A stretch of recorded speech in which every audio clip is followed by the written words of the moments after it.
Well, like anything else at Jerry BICKEL Race Cars, everything in-house, Jerry, and the rear ends and rear end center sections and all that, no different here.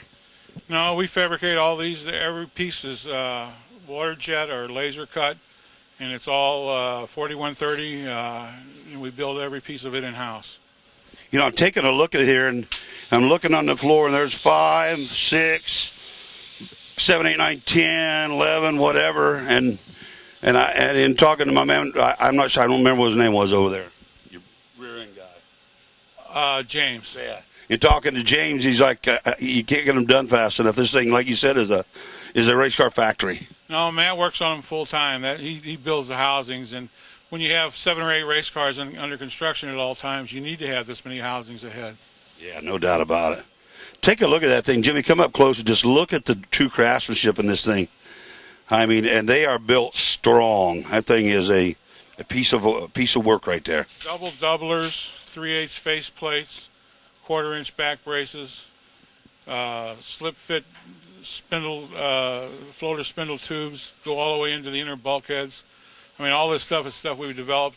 You know, we break something and we find out the weak point and we fix it. Right. Then it finds another weak point. Right. Right to the point where we actually, on some of these housings, we actually have heat-treated spindles and have to heat the housing up to 350 degrees to weld the spindles in it. Really? Wow, that's crazy. In a thermal blanket and let it cool down slowly. Well, that is pretty bizarre. Never heard of such a thing as that. But you know what? At the end of the day, there's several places in a race car that are the weak link.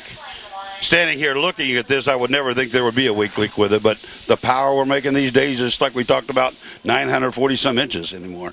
Yeah, we've built over 650 of these housings, and hopefully each one got better. Very cool. Well, again, keeping all the stuff in-house, as Jerry said earlier when we first got this thing started, just a small part of it back here in the corner. As Jimmy, you pan around the manufacturing part of things back in here with the shears and the press brakes and those type of things. A lot of things going on back here in this corner. We'll make our way over to the start of the frame area. You want to? Let's go to the chassis table. We build all the small parts back here. We build the jacks, we build the wheelie bars, we build the wishbones, we build the pedals, we build the door hinges. All that stuff is built in this area here. Gotcha. Let's make our way over here and we'll check out things over here in the chassis shop. Well, what a lot of people don't know, but these things actually start on what they call a level flat plate, but it also takes a number of jigs and different configurations and a zillion holes to get one of these things started. Tell me about the start of this thing, Jerry. Well, this is a surface plate. It's ground within 0.003 of an inch, and all the fixtures and tooling that bolt to it hold all the tubes and pipes in place. And we have different holes. You can see all the different attachment points on the table for moving the fixtures for different wheelbases, different body styles, different 4-link designs, and it's all quite an intricate thing. Steve Dishbine, my chassis builder, he's an expert at this. He builds them fast, and he builds them strong, and he builds them awesome. Yeah. See Steve a lot at the racetrack, pretty much servicing the customers. He does. He goes, since I've had my back surgery, I haven't attended as many races, and Steve's gone for me, and the customers just absolutely love him. He does a great job. He's been another one of those guys, been with you forever, I assume? He's been here about 12, 14 years, something like that. So in the case of the actual chassis and the tubing of these things, it's like Steve and one other guy that actually do the chassis, and then they'll move on to the next phase. Am I right? Right. They start here. They get the complete chassis done, the seats, the steering, the pedals, the engines, the sway bar mounts, the wishbone mounts, the strut mounts. And then they go over to the body tables, which we'll go to next, and that's where the bodies get installed on them. Very cool. Phase 2 of these things, once they leave the flat table over there and the main frame is done, is mounting the body. Jerry, tell me a little bit about that.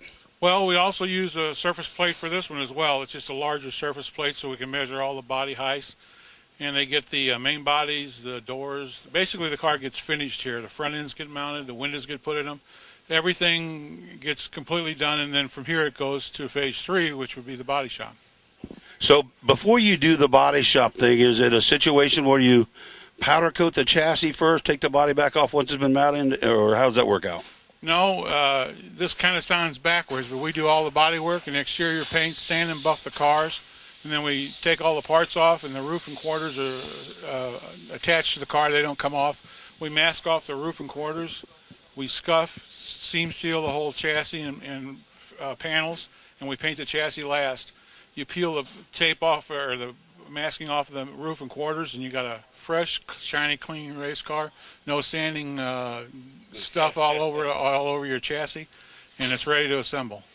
Oh, very cool. I would have never guessed that. I mean, everyone has their own way. Of course, I'm a body man and painter, so I agree with you, because cleaning that stuff up is very hard to do, and painting a car without having it happen is very rare as well. Yeah, it's the way you keep them to look nice and shiny and spanking new when they go into assembly. What is that thing right there? Anyway? That's a 2015 Corvette. Ooh. Craig is building, this is a turbocharged model, and Craig is building the hot side, we call it, the exhaust. You guys literally take these things from, well, we already saw with Lizzie's car, start to finish, turnkey out the daggum door then. I see a couple boxes from Harry right there already. Oh, yeah, Precision Turbo. He makes all the turbos for these cars.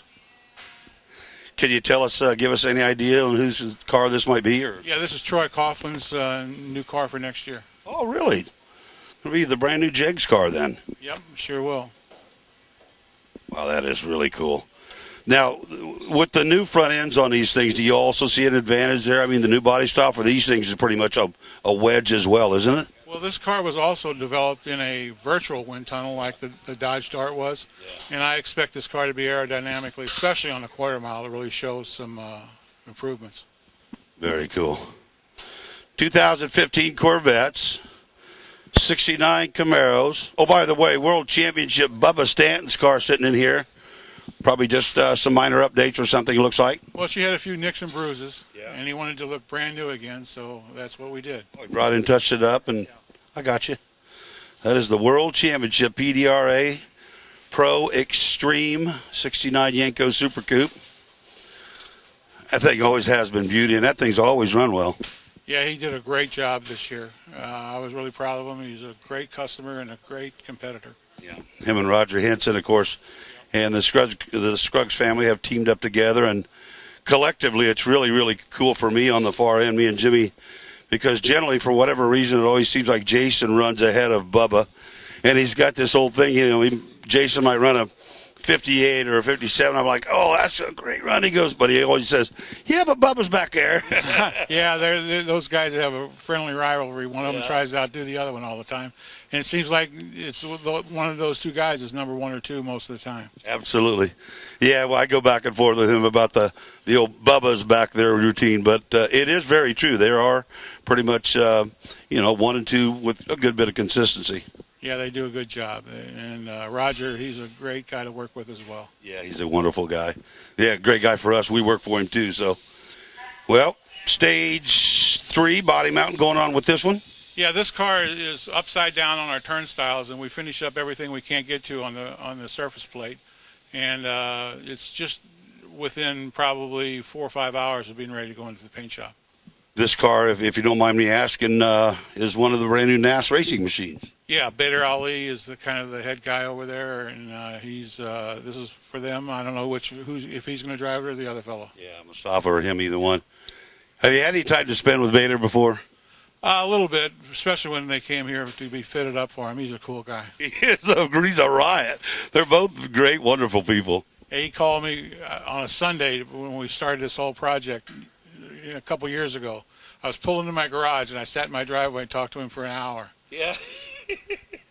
He's just like when Khaled Al Belushi, K.A. Belushi, used to run one of these cars, and he had that little pouch on his side door or whatever, because he'd have that thing up in his ear, that cell phone, as soon as he went by the far end.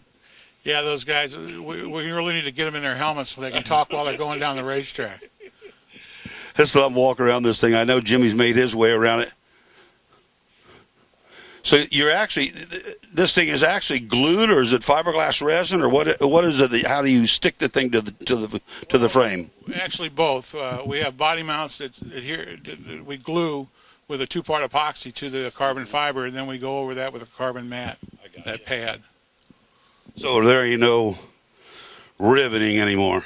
No, we hold it together with Clecos, and then we take the Clecos out after the epoxy is dried. I got you. I couldn't help but seeing that the '68 Firebird over there got to be a Satterfield car. Yeah, it is. He's going with a new '68 Firebird turbocharged twin turbo for next year. Yeah, he's a great, great guy, and I'll never forget interviewing him one time when he had his brand new sponsor on the side of the car there. Oh gosh, but we won't go there. I'm not going to talk about anything. You know, we talk about these old stories all the time. Jimmy down there checking it out. I got to tell you something, man. This is phenomenal. How many cars are going on at one time here? We usually have 10 to 12. Man. We use. We're going to go in my body shop. We also use Jeff Hoskins. Right. He's got two or three cars down there right now, and then we have several in our body shop right now as well. Jimmy, let's make our way into this body shop and check it out over here. What are we going? What is this project we're looking at right here? Let me think. Bud, whose car is that? Oh, this is a guy from Australia, Johnny Rosso. Oh, really? Yeah, he came to Richmond and watched the race and met Steve up there and watched Bubba run and decided he needed one. Just like that? Yeah. So a turbo car then or a blower car? No, it's a blower car. They run basically Pro Extreme at 2,700 pounds over there. Oh, okay. So that a little bit more weight. Yeah, that's right. He was here yesterday, actually. What body will go on this then? He got a 69 just like Bubba's. I got you. I couldn't. I have to ask you this question. If I saw one of Bob Ram's old cars over there, that means there's got to be a new car here somewhere, I would think, or it's already gone. No, it's in the paint shop, and cool. we take cars in on trade, and I actually have somebody coming from California next week to look at that car. I think I got it sold. Oh, cool. Well, we'll make our way into the body shop, check things out here in a minute, Jimmy. You're watching PDRA TV.